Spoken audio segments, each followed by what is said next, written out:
Hello po, good afternoon po. Ito po yung nagmamay-ari ng unit na yon. Walang iba kundi si Mr. Crispin Eustache. Eustaquio. Okay, sir, kamusta po? Okay naman po, maayos yung gawa, malinis, walang problema siguro naman. 100% sir, i-rate nyo po. Sa 100% as of 10 siguro nasa 10. Wow, 100%. Sir, marirecomendan nyo po ba yung mga gawa natin? Oo naman, okay siya. May re-recommend. Paano nyo po sir nalaman yung paggawaan natin, sir? Actually kasi hindi naman ako taga rito, taga Aurora talaga ako. Layo, sir. Ngayon, inirecommend lang ng mga taga sa amin na mga nagpapagawa ng XLT nung araw. O kaya sabi niya, pumunta ka sa Balangkas, doon mo tignan kung ano yung what.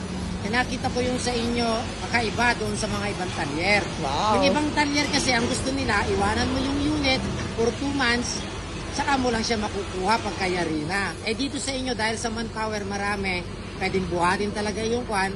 Pagka kukunin mo na, saka mo lang dalhin yung unit. Yun ang kagandahan. At magamit mo pa kung may existing magagamit unit. mo. Sir. Okay. At least, maganda. maganda. Walang, hindi hassle sa mga hindi biyahe hassle. at ano. Sir, maraming salamat po. Okay. More blessings to come at see you po sa next project natin. Okay, sige. Thank you, ma'am. Thank God you. bless Maraming po, salamat. sir. Thank you, Have a thank nice you. day. Okay. Bye.